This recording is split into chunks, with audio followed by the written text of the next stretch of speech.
Good evening, and welcome to another Mothmanpodcast and live radio show coming from Clemens, North Carolina. And I'd like to thank our European listeners for submitting stories. These emails were sent to us in story form from Australia, and we hope that you enjoy tonight's episodes.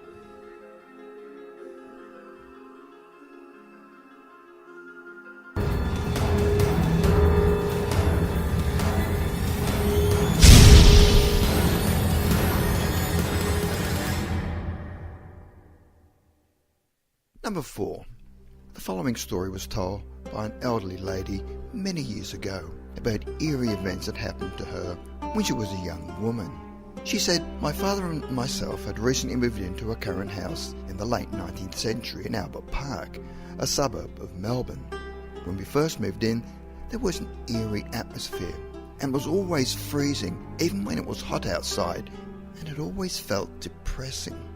Because I did not like the atmosphere, I hated being alone, and after a while, I had this strange feeling that somebody was watching me. One morning, when I was in the kitchen washing up, it suddenly became freezing cold. I remember that I turned around for some reason, and then I saw her, a little girl standing in the doorway, but not watching me, but looking down at the floor.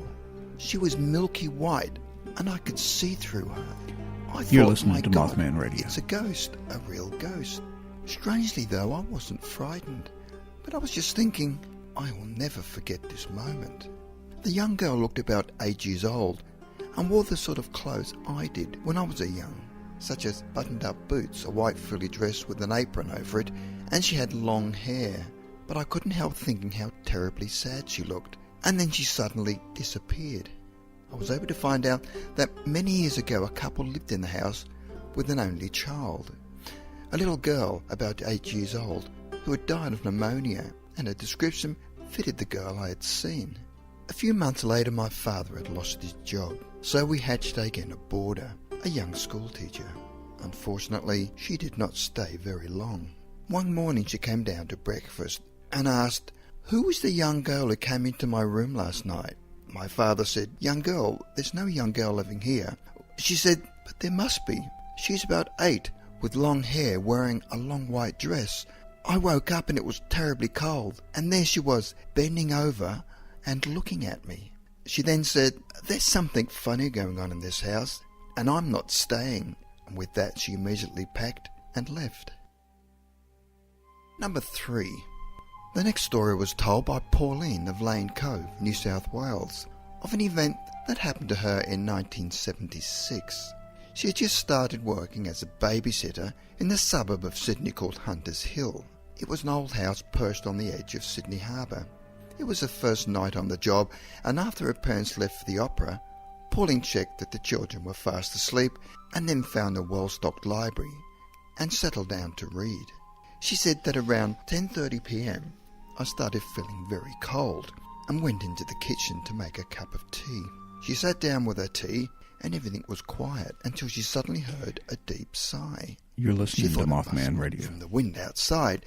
Then she heard the sigh again, but this time it was deeper and louder, and it was coming from behind her. She spun around and there was a greyish-white figure of a woman standing on the stairs in a long dress with a shawl around her shoulders and long hair hanging down. Her face was in shadow, so she couldn't tell her age, and her clothes were very old-fashioned, and she just stood there motionless, except for her hands. She was wringing her hands as though she was terribly agitated.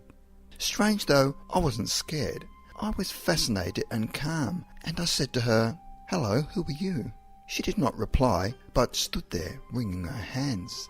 Then she started to move towards me, not walking, but appeared to glide as if her feet were off the floor.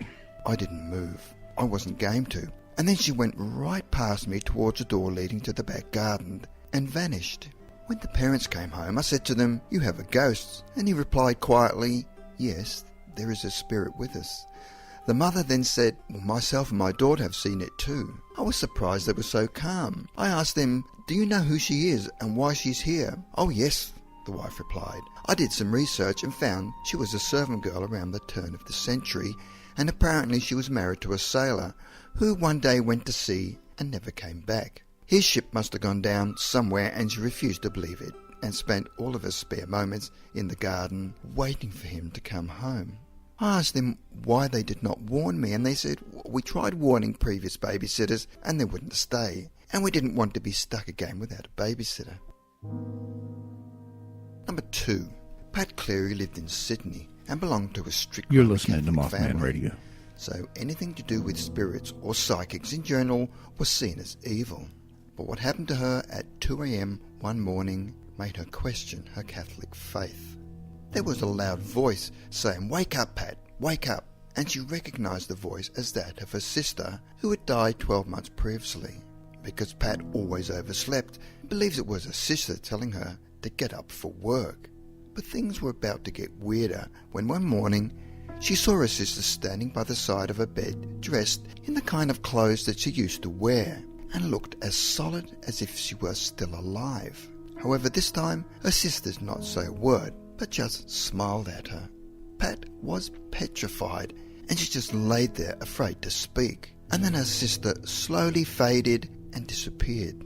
After that, her sister appeared on a number of occasions, and each time she woke me with the same words. And once she appeared with the spirit of their late mother, who sat on the end of her bed.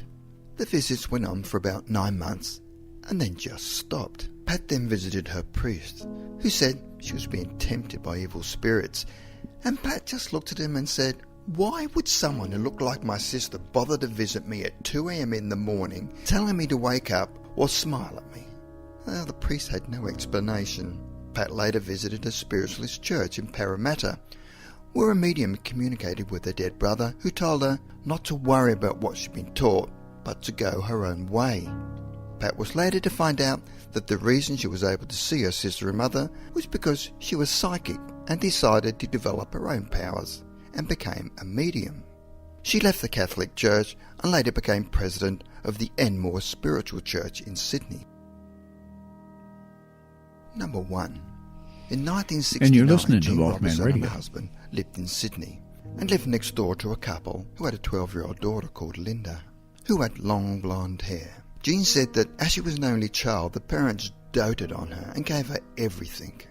Unfortunately, the child was an asthmatic and one day suffered a serious attack where she died. Linda's parents were so devastated that they could no longer stay in the house and abruptly left. The house was let out, and in the following months, a succession of tenants moved in and out.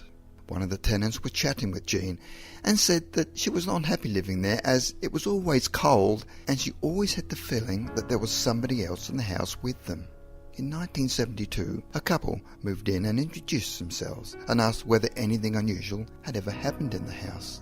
Jean was reluctant to tell them about the young girl who tragically died a few years earlier. Jean then said, "Why do you ask?" The woman said that the previous night she'd had a nightmare. When she woke up, the bedclothes were everywhere and also screwed up on her hands. In her dream, a little girl about 12 years old with long blonde hair came to her. Jean then asked if the young girl had given her name, and the woman said yes. She said her name was Linda.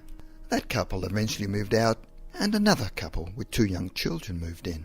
A short time later, the new neighbours befriended a few of the other neighbours and asked one of them, called Judy, who lived across the road, whether she would babysit for them, as they wanted to go out to celebrate their wedding anniversary.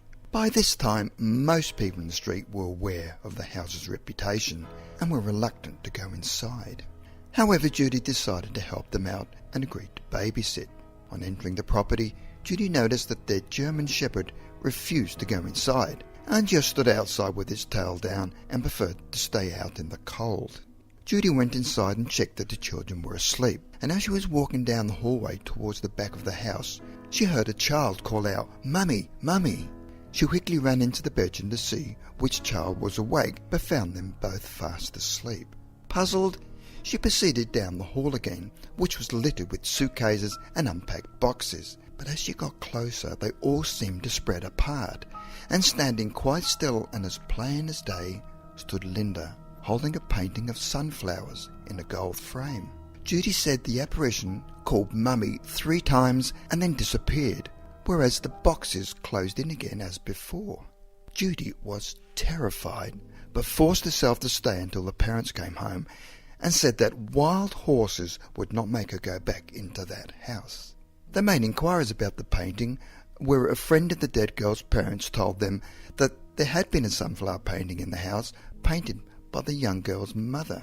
Some weeks later, an elderly aunt of Jean came to visit her and said that as she was walking past a neighbour's house, she saw a young girl standing on the balcony with long blonde hair. However, the young couple with the 2 young children were not at home. They were away on holiday.